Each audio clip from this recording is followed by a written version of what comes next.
The absolute worst thing every single Pixar villain has done. In any case, let's start off with the bad but forgivable deeds. It shouldn't be a surprise that Sid Phillips isn't far down our list. You might think his worst deed would be the whole toy torturing thing, but we aren't gonna count that one today. Look, it'd be one thing if Sid knew that the toys were alive, but come on, if you thought the toys you were blowing up were sentient beings with their own thoughts, feelings, and ambitions, then you'd have way bigger issues to worry about than blowing them up in the first place. Sid was just a frustrated kid who was trying to let out his anger in a way that didn't hurt anyone. Well, except occasionally his little sister. Enter Sid's real worst deed, torturing his sister's toys. Jeannie's all better now.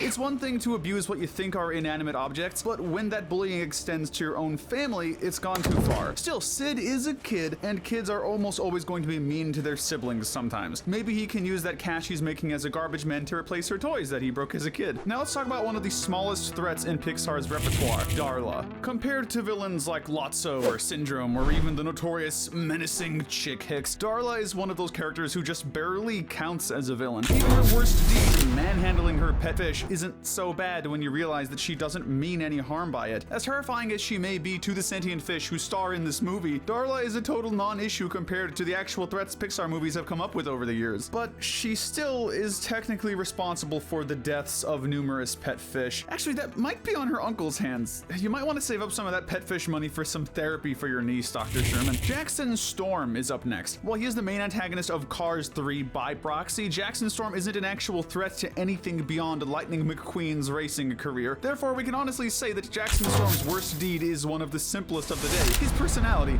He may not actually be evil, but he's definitely rude and condescending. Every time he interacts with Lightning or even mentions him, Jackson gets super condescending about how much better he is than Lightning ever was, even in his prime. He stands out on this list due to not being an actual criminal, but that doesn't excuse him for being such a jerk about it. It's so great to meet my #1 fan. Now let's talk about a group entry, Roar Omega Roar, with a similarly petty misdeed of public humiliation. As characters and as antagonists, Roar Omega Roar can be summed up as a mean, clique-ish fraternity. Get those nerds! Nerds! Nerds! They're basically all about proving themselves superior to everyone else, whether that comes in the form of brutalizing them in comparison, or, in this particularly cruel instance, inviting the group to a party. When Uzma Kappa manages to make it through 2 rounds of the Scare Games, Roar Omega Roar is impressed enough to invite them to their house party. At least, so they say. In actuality, they just wanted to prank the group, take humiliating pictures of them, and profit off of them. It's a pretty brutal display of bullying, but while we aren't condoning what they did, it's certainly not something they couldn't turn their lives around from. I mean, it's something they didn't turn their lives around from, but they could have. Finally, we have everyone's favorite thin-scalped scalper, Al.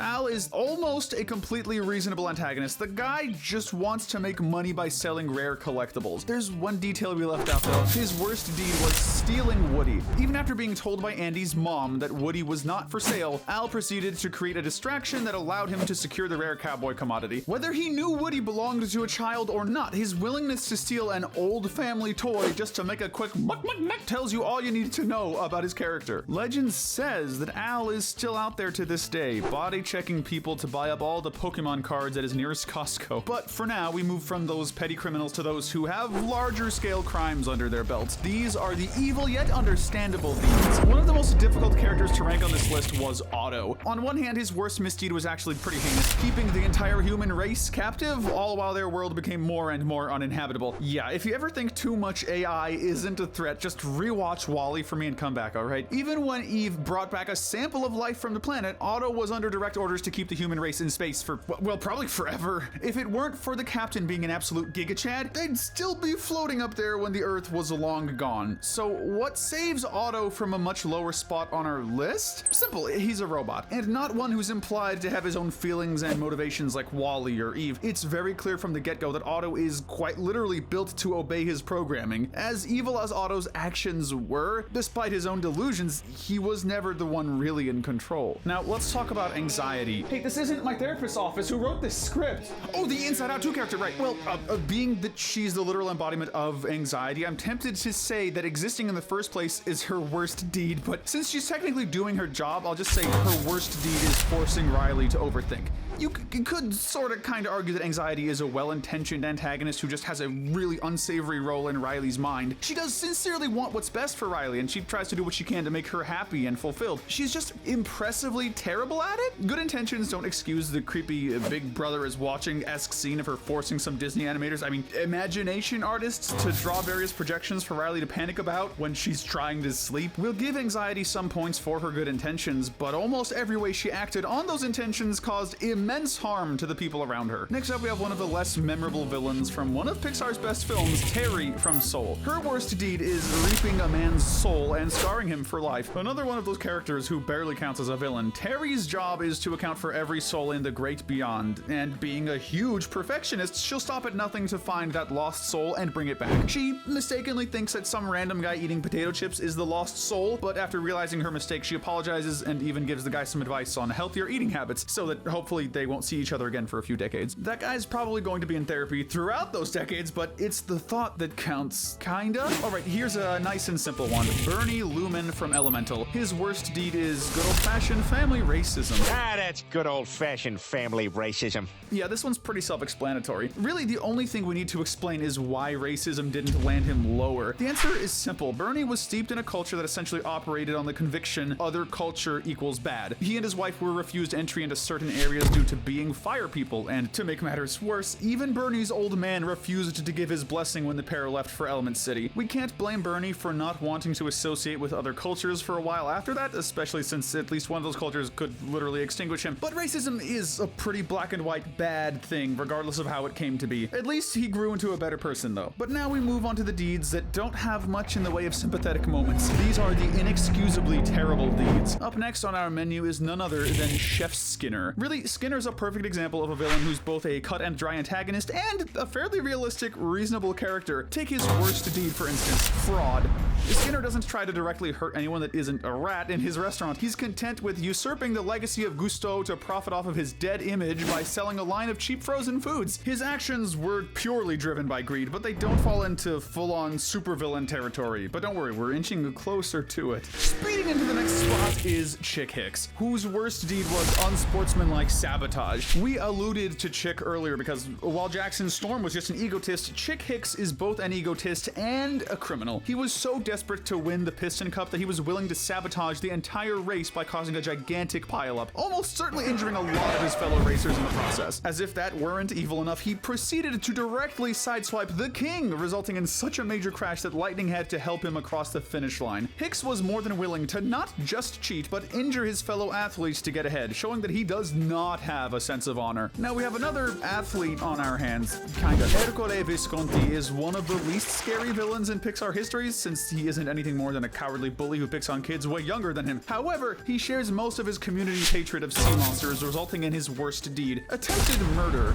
To be fair, Ercole was raised in a culture that taught him that sea monsters were black and white evil, but come on, he wasn't trying to protect anyone, he just wanted to stroke his ego and be known as the guy who killed that seemingly peaceful but totally evil deep down sea monster. Finally, we have the main villain of Toy Story 2, Stinky Pete. Attempted murder makes its grand return as his worst deed. It's not like his motive was noble either. More than anything, Pete wanted to be admired by others for generations to make up for the fact that nobody ever bought him. Regrettably, this resulted in him refusing Woody's offer to escape Al's clutches and live with Andy, not willing to settle for any less than being admired in a museum. His motives aren't what keep him from falling lower though, it's his past, namely the fact that he's been in storage for who knows how many years, receiving no love nor attention from anyone, and being more of an emotional support for Bullseye and Jesse over anything else. Trying to kill Woody wasn't okay by any means, but we can see why he was desperate to at least escape his current living situation. Now let's talk about Thunderclap, the main villain of The Good Dinosaur. His worst deed is, you guessed it, attempted murder. And no, we aren't talking about that poor raccoon he ate, we're more so referring to his attempt to straight up eat Arlo and Spot. In dinosaur culture, that would basically be a combination of cannibalism and murder? Maybe a bit of a stretch, but regardless, we can kind of give Thunderclap an insanity plea, but even with that in mind, the guy takes too much pleasure in killing defenseless creatures to not be placed pretty low on our list. Now we have one of the most surprisingly low placements on our list, Ming Lee from Turning Red. Ming Lee is a classic example of how being a victim does not disqualify you from also being a villain. Like Ming did to Mei Mei, Ming's own mother forced her to hide her true self and conform to the image her family expected her to. Rather than breaking the cycle, Ming continued to stifle her daughter out of fear, but it all culminated in in an act of terrorism. The final act of the movie sees Ming Lee break into the Four-Town concert stadium in an effort to teach her daughter a lesson. In her anger, she endangered the lives of countless innocent people, including her own daughter. To top it all off, she didn't even have a ticket.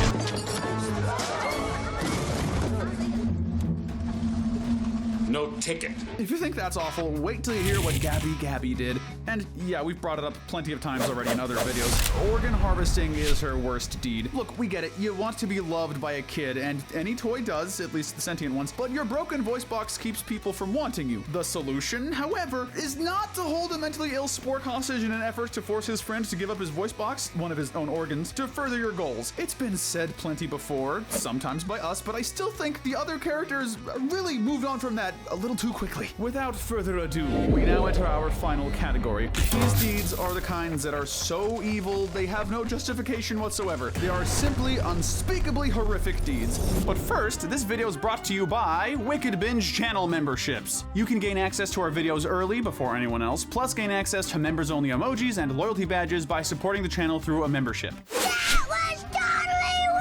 Let's talk about Evelyn Dever, since we're moving on to the real supervillains of the list. Her worst deed was mass brainwashing-induced slavery. Evelyn Dever is so well known for being one of Pixar's worst twist villains that it's easy to forget how big of a threat she was. As the screenslaver, she was capable of brainwashing people on a massive scale to act as her own personal drones. To make this even worse, her ultimate ambition is to kill all supers so that the people won't be so overly dependent on them. Even if you ignore that this plan just wouldn't have worked, it's a needlessly ruthless method anyway. She could have given a motivational speech about self-improvement and gotten her point across without all the crimes. Superheroes keep us weak. You Pixar villains really love overcomplicating things, don't you? Not all Pixar villains like their plans to be overly convoluted. Some, like Mr. Waternoose, would be happy as long as their business stayed afloat. If you've seen Monsters, Inc., you already know where this is going. Mr. Waternoose He'd kidnap 1,000 children before he let his company die, and I'll silence anyone who gets in my way.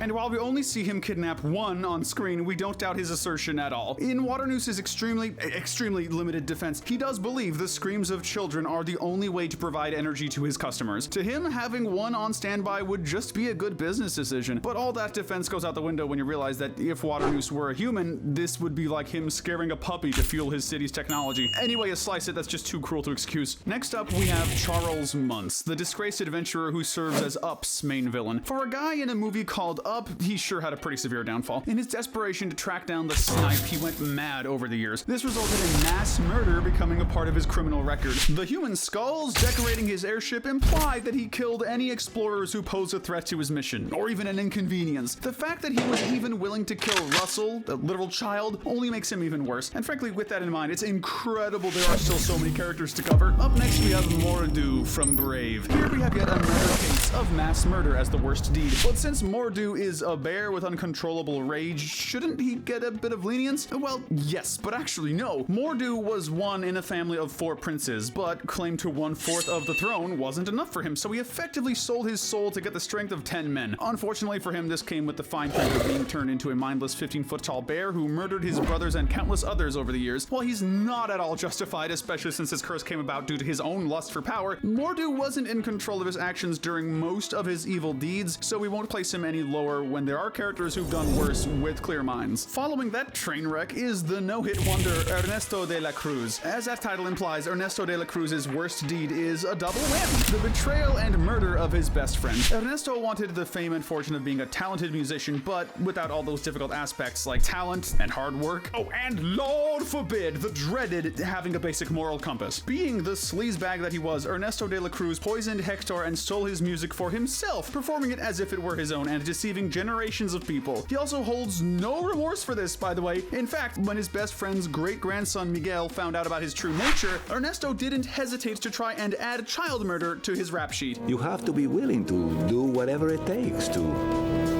seize your moment. Yeah, and you aren't even in the bottom 5 yet, folks. The next evildoer on our list is probably the most convoluted of the bunch, the eccentric Miles Axelrod. Miles heard the idea of a get-rich-quick scheme and said, that's great, but what about a get-rich-slowly and with needless complexity scheme? This resulted in his most notorious misdeed, mass murder and crimes against carmanity. Instead of just being content with his billions of dollars, Miles went the extra mile by developing an alternative fuel called All in All to take over the fuel industry. Once all in all took off, however, he decided to start using it to blow cars up so he could sell the now monopolized gasoline at ludicrous prices. Cars too, man. Why he didn't just focus on making all in all good and safe in the first place is anyone's guess, but regardless of his convoluted methods, Axelrod has one of the highest kill counts in Pixar history, all for the sake of making money that he had plenty of already. Now let's talk about arguably the most hated Pixar villain, Lotso Hugginbear. To explain Lotso's worst deed, all we need to do is remind you of 5 particular words. Where's your kid now, Sheriff? Now, Lotso was already very evil before this. He had lobotomized Buzz to become his bodyguard, brainwashed Big Baby into believing his mother abandoned him, and ran the daycare like a prison camp. But then something incredible happened. Woody and Buzz showed him kindness, despite Lotso having shown nothing but cruelty and malice throughout the entire movie. So when Lotso had the opportunity to save Woody and his friends from being incinerated with the push of a button, he instead decided to mock Woody before running away like the coward he was. Even saving Lotso's life wasn't enough to get on his good side. He may have a strawberry scent, but this bear's rotten to the core. Hopper is another one of the most despicable villains in Pixar's lineup. His iron-fisted rule over the ants is bad enough, but in one scene he proves himself even more evil by crushing his own men to make a point. Now, it was a very effective point. He's quite the motivational speaker,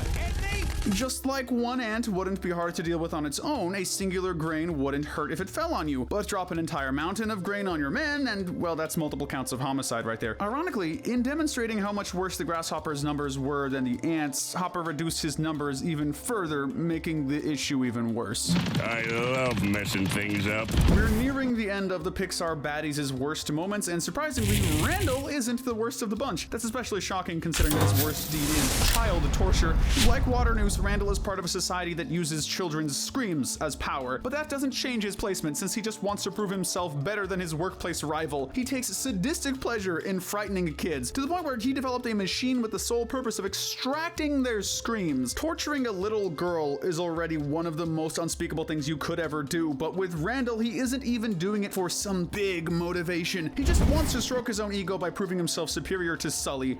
May the best monster win. I plan to.